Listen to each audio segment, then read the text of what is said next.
Euclidean geometry. Euclidean geometry. And last exercise. First and second one, study. Third, Euclidean geometry. And fourth one is exercise. In this Euclidean geometry, Euclid's definitions, we learn about definitions, and we also derived some axioms and postulates. Axioms and postulates. Totally, we learn in this chapter Euclid's geometry. In this geometry, definitions and learn about axioms and postulates. Okay. Today we will learn history of geometry. In this session we will learn history of geometry.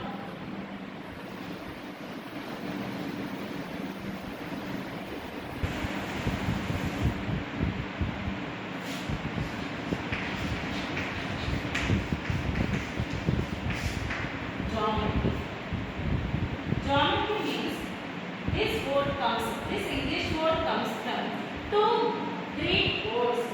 They are geo and metric.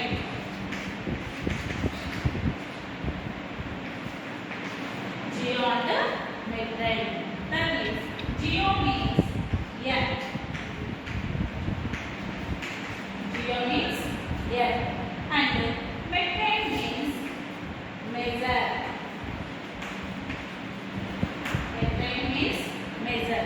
That means geo means air and metric means measure. Totally, the geometry comes from geo and metric. The meaning of geometry is to measure the earth. To measure the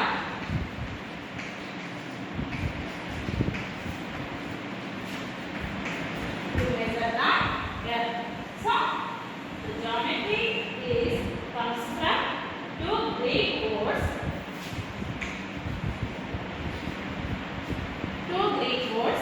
Geometry and metric. So, sorry, geo and metric. Geo means earth and metric means measure. So, the meaning of geometry is to measure the earth. We learn the third chapter, the elements of geometry. So, in this chapter, we learn about geometry. Geometry.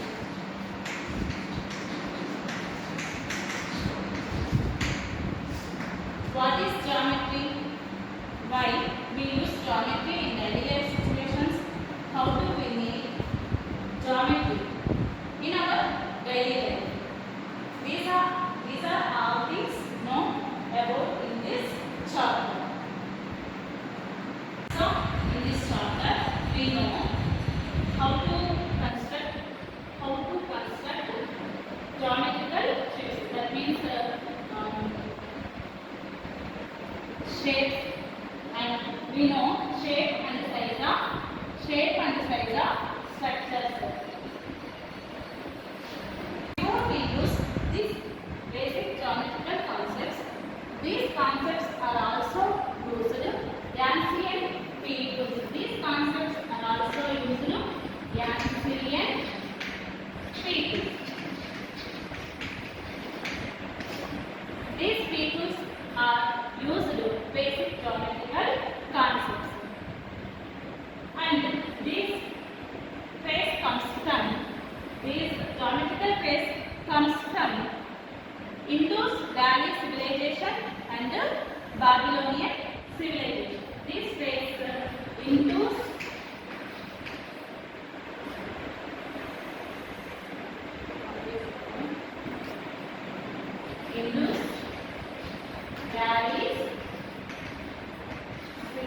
So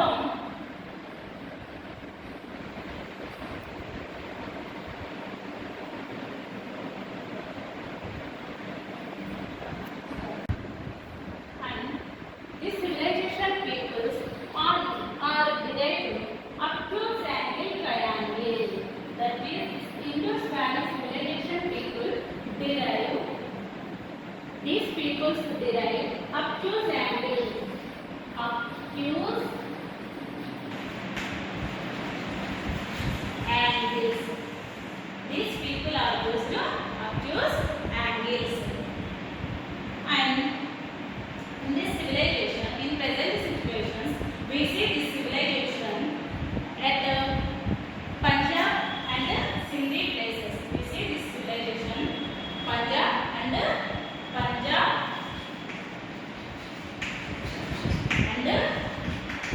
Sindhi. In these places, we see this civilization. And next, Bakshali Max script.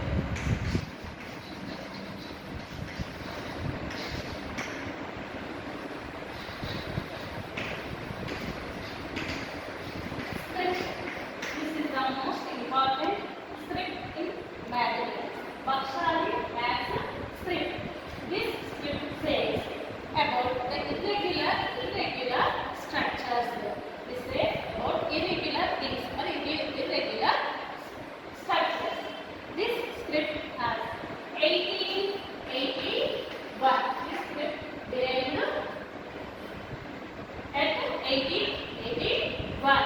So this script says as irregular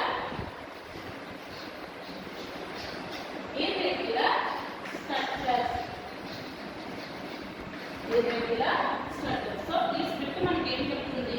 Irregular structures గురించి చెప్తుంది. And next, history of geometry. History of geometry. In this history, the philosophers, so many philosophers derive some definitions about geometry. They are Indian mathematician or other state mathematicians. First, Indian mathematicians. Indian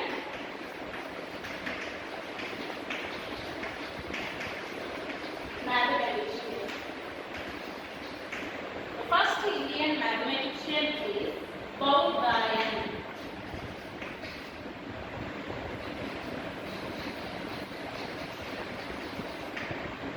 Baudayan. He is ancient Indian mathematician. Baudayan is ancient Indian mathematician and he is also philosopher. He proposed Sulabha Sutras. He proposed Sulabha Sutras. And he also derived the most important theorem, Pythagoras theorem.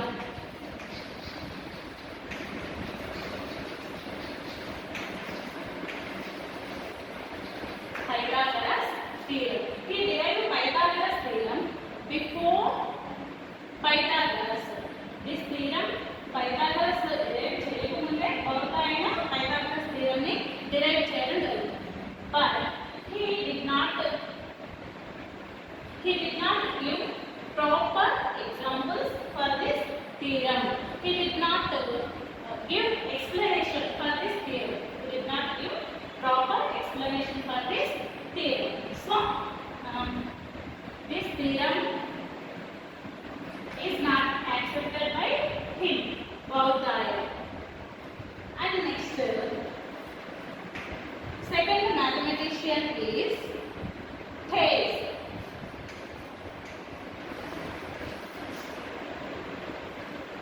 Thales. He is 16th century mathematician. 16th. Next, basic proportionality theorem. In this theorem, if let's see A, B, C, it is a triangle, ABC triangle. if we draw DE parallel to BC, that means BC parallel to DE, then this parallel line divides the other two sides in the same ratio. That means it divides DE divides AB and AC in the ratio of AD by DB is equal to AE by EC. This is basic proportionality theorem. Triplet.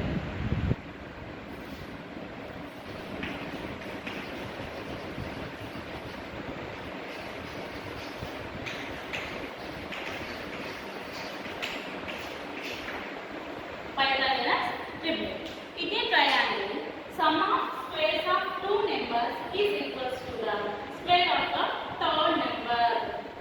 Then the triplet is called Pythagoras triplet. That means Pythagoras triplet means sum of squares of two numbers.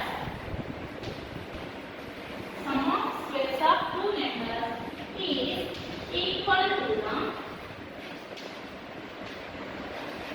square of third number.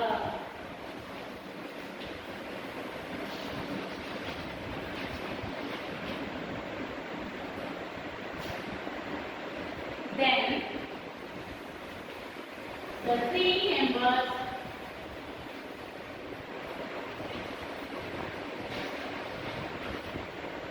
are called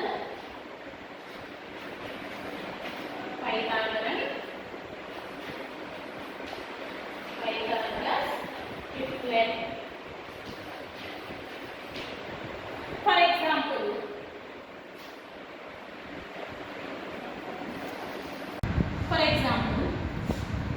Pythagoras triplet.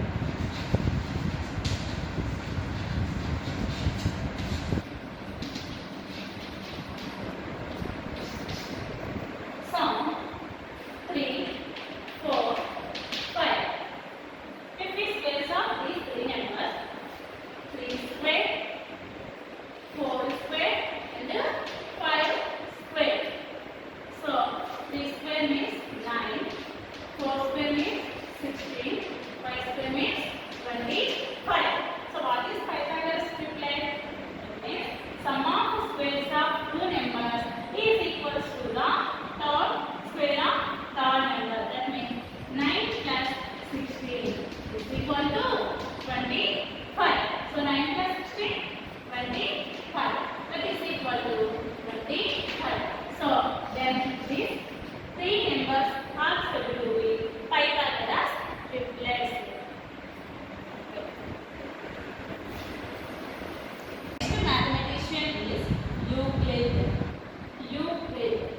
He is 4th century BC mathematician. He belongs to Alexandria.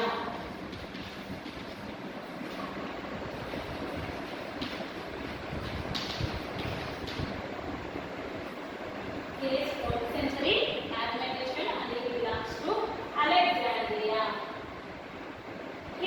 Euclid derived so many clean and clear definitions of geometry. He explained many solutions of geometry. So he is called, we say he is the father of geometry. We say the father of geometry is Euclid. Father of geometry. Father of geometry. So we called Euclid the father of geometry because he derived so many examples and so many explanations about geometry. And he also wrote the book of Elements of Geometry. He wrote the book Elements of Geometry. Elements of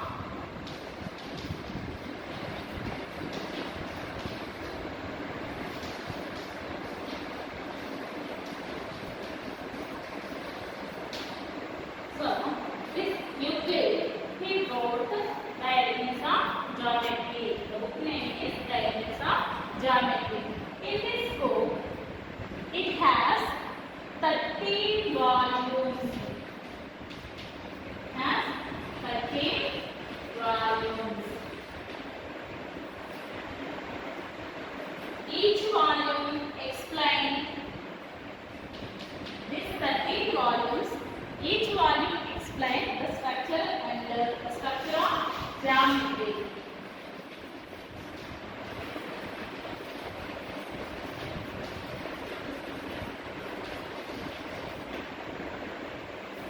So, in this chapter, we learn Euclid's geometry. We mostly learn Euclid's geometry. So, he belongs to Alexandria and he derived so many examples and explanations of geometry. So, we call Euclid the father of geometry. He also wrote a book. The book name is The Elements of Geometry. The book consists in this geometry 30 volumes. Each volume tells us the structure of geometry. So, in this session, in this chapter, we learn about Euclid's geometry.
Indian Valley Civilization and Babylonian Civilization.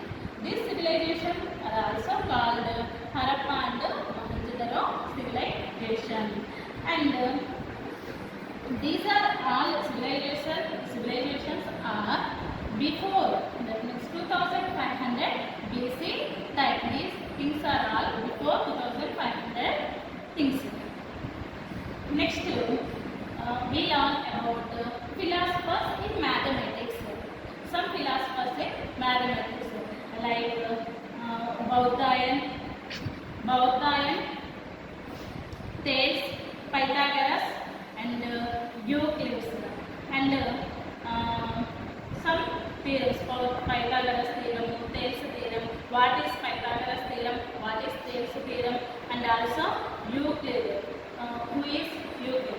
Who is called the father of geometry? In this session, we learn in these topics. And next class we learn about Euclid's axioms and postulates and exercise. Okay, thank you. Okay. Hello everyone. Today in 9th class, 3rd chapter, the elements of geometry. Today we learn in mathematics class 9th the elements of geometry. So first of all, what is geometry? Why we have to learn geometry? Do you know anyone? Already in the previous, means in the lower classes, we learn about geometry, geometrical shapes, everything, right? Today we are learn the basic information, introduction about geometry. So now coming to this chapter, before going to start what is geometry, I will give you some introduction about what is geometry, where we are using this geometry. We have seen large structures like bridges, dams, schools, buildings, hostels, hospitals, etc. Right? Bridges, houses, schools, canals, monuments, like this. You have to saw this is in our daily life. the constructions of these structures is a big task of the engineers. Correct only? Right. Do you know how we estimate the cost of the construction?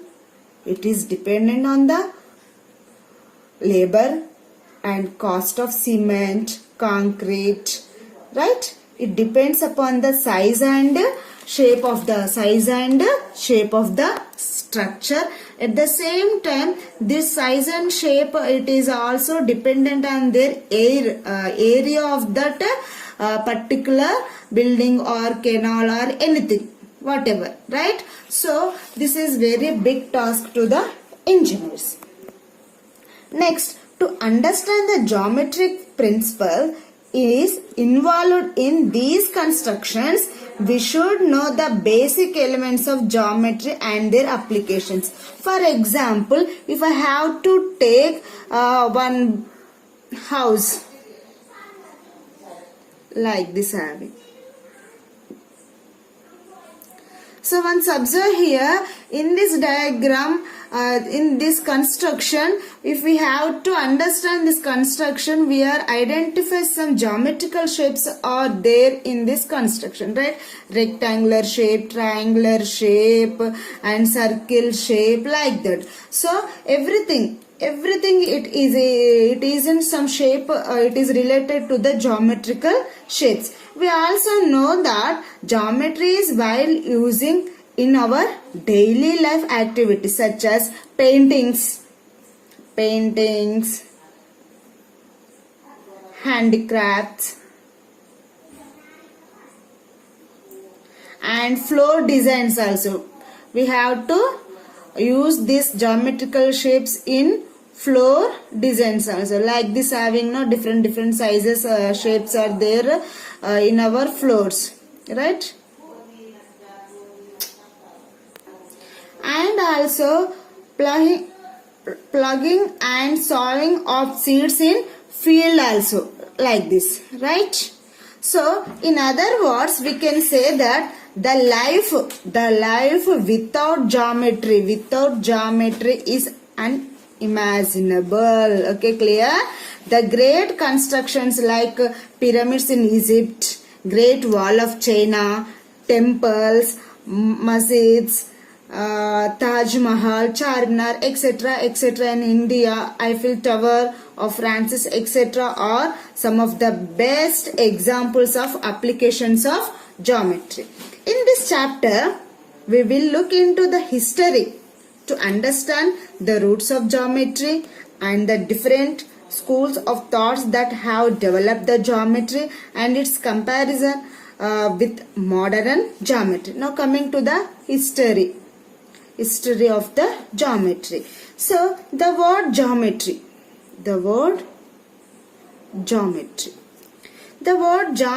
it is derived from Greek words geo and metria. This geometry is derived from the Greek words geo and metria.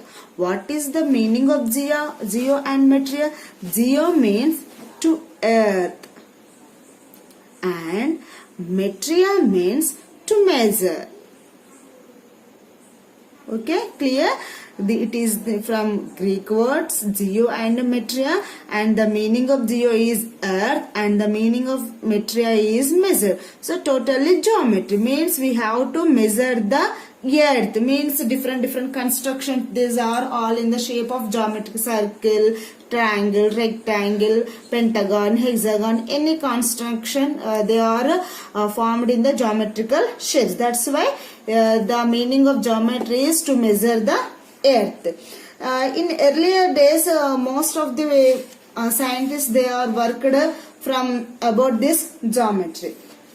Next, the Shulba Sutras in Vedic Sanskrit list the rules and geometric principles involved in the construction of ritual fire altars.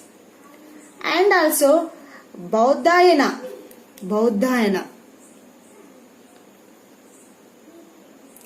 Bauddhayana, he is from 8th century in BC. He is also composed the Bauddhayana Sulabha Sutras. Sulabha Sutras. The best known Sulabha Sutra, which contains examples of simple Pythagorean triples such as 3, 4, 5. These are called Pythagorean triples. 5, 12, 13. 8, 15, 17, like that, etc. As well as statement of Pythagorean theorem for the sides of the rectangle. For example, these are the Pythagorean triples. For example, if we have to draw a right angle triangle. This is 3 centimeters side and this side is having 4 centimeters. What is the Pythagorean theorem? The hypotenuse square is equals to sum of the squares of the other two sides, means 3 square plus 4 square. 3 square is equals to 9 plus 4 square is equals to 16. 9 plus 16 is equals to 25. Square root of 25 is equals to 5. So here we are getting the hypotenuse is 5. So these 3, 4, 5 are called as Pythagorean triple. Same like 5, 12, 13, 8, 15, 17. More than Pythagorean triples are there. So in Sulabha Sutra, Bauddhayana says about these all. At the same time, Pythagoras of Ionia might have been a student of Thales, and the theorem that was named after him might not have been his discovery. So Pythagoras of Ionia might have been a student of Thales. He is the student of Thales and he discovered, but he was probably one of the mathematicians who had given a deductive proof of it. And Euclid, he is the best famous mathematician, best mathematician, and he is also called as father of geometry. It is most important who is the father of geometry. Euclid was the father of geometry. He is from 300 BC. So Euclid of Alexandria in Egypt, he wrote one book. The name of that book is The Elements. Listen carefully, children. It is most important point. Euclid's return. He wrote one book. The name of that book is Elements. This Elements is divided into 13 volumes. Okay, children. Who wrote the book Elements? Euclid wrote the book Elements. How many volumes are there in the book Elements? There are 13 volumes are there. Thus, Euclid created the first system. Euclid created the first system of thought based on fundamental definitions, axioms, and propositions, and rules of inference through logic. So he is this picture. It is Euclid's picture. He is from 300 BC and he is called as the father of geometry. Now coming to the we learn Euclid's elements of geometry. We have to discuss Euclid's elements of geometry. Okay. Euclid, he wrote one book, that is The Elements. It is 13 parts are there in that book, Elements book. Okay. Now coming to this point, Euclid's elements of geometry. Euclid thought geometry is an abstract model of the world in which they live. The notions of point, line, and plane. Plane means sometimes we call it as surface also. Point, line, and this is total plane. And so on were derived from what was seen around them. From studies of the space and solids in the space around them, an abstract geometrical notion of a solid object was developed. For example, this is one solid. This is one solid. This is one solid, right? Okay, like this we in our surroundings we have to gather some solids. Next, a solid has shape, size, position. A solid has shape and size and position and can be moved from one place. A solid has shape and size and position. This is the position of this solid, and it can be moved from one place to another. Its boundaries are called surfaces. Its boundaries are called surfaces. These are all the surfaces of this solid. Okay, children? Next, they separate one part of the solid from another and are said to have no thickness. So here, if we have to separate these, we are getting like this. They separate one part of the solid from another, and these are have no thickness. Next, the boundaries of the surfaces or curves are the boundaries of, for example, this is a solid, these are the boundaries, and this is called as it has no thickness, and the boundaries of the surfaces are, these are either curves or either straight lines. This is a straight line. These lines end and point. These line end points. For example, if I have to take like this, this is the line. These lines have two end points. Consider the steps from the solids to points. First of all, solid, and after that this is surface.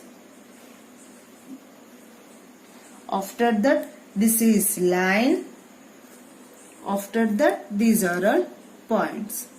Means first we have to take one solid item, then we have to separate each. We are getting some surfaces, surface, and after that we have to divide. We are getting lines.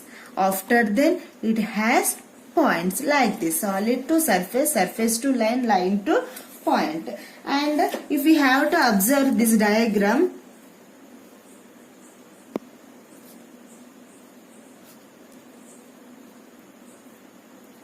solid, next surface, take any one face, next line, this line, next point.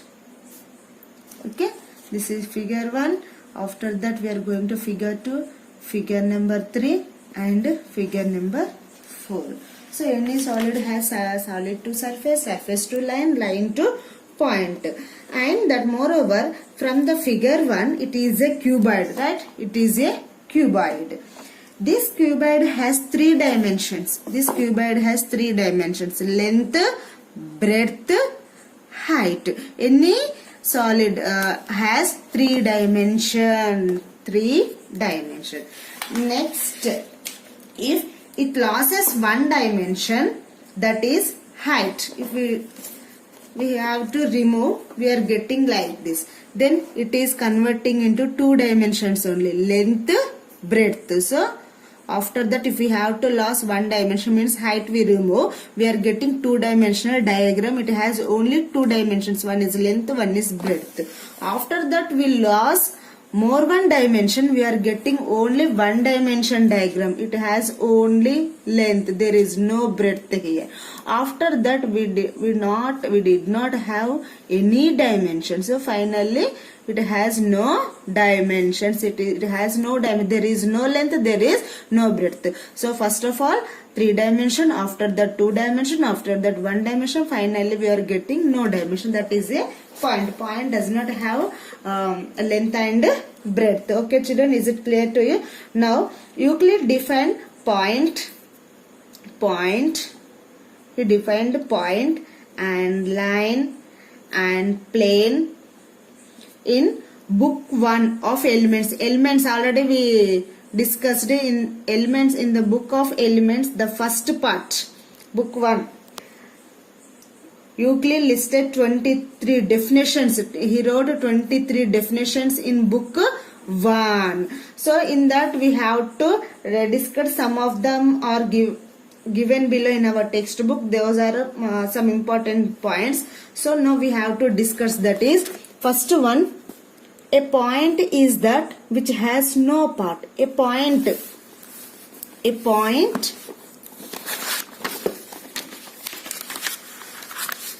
so first definition is, a point is that which has no part. Yes, it has no part. We can't divide it. This is into the parts, right? Okay.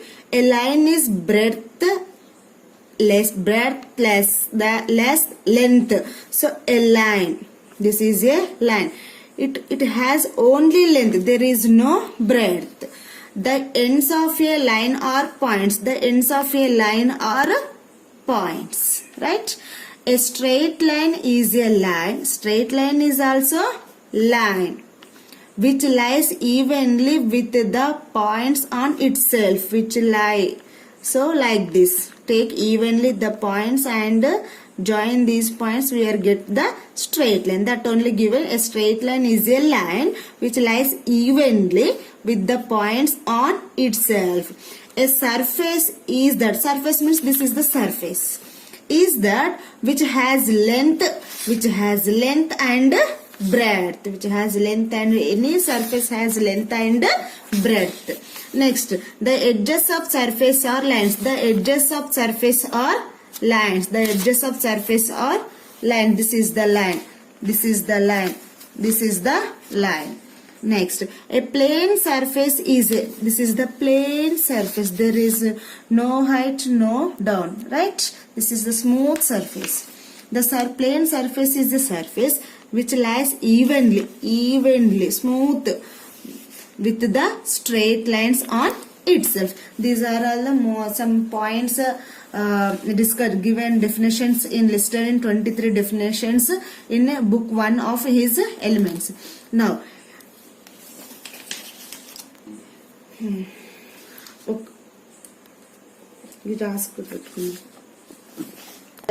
like point, length, breadth, etc. Euclid used these words or phrases like part, breadth, evenly, which need defining or further explanation for the sake of clarity. And also, if we say a plane occupies some area, then area is again to be clarified. So, to define one term, you need to define more than one term, resulting in a chain of definition without an end. Means a rectangle has two dimension, length and breadth. What is length and what is breadth? Okay, so like that, if we have to explain one word, we have to explain another word in that definition. So like that, it is a chain process. So mathematicians agreed to leave such terms to and as undefined. These are all undefined. What are the undefined terms? Point, line, length, breadth, etc. However, we do have a initiative feelings for the geometric concepts of a point than what the definition above gives us. So we represent a point as a dot, even though a dot has some dimensions. The Moist philosophers and ancient China said the line is divided. We have to divide it into parts. Finally we are getting point. A line, if we have to divide this into like this, finally we are getting some point. Like that, in geometry we take a point and line and plane, everything as undefined terms. Next, Euclid he is used his definitions in assuming some geometrical properties which need no proofs. He did not given any proofs. These assumptions are self-evident truths. He divided them into two types. One is axioms and second one is postulate.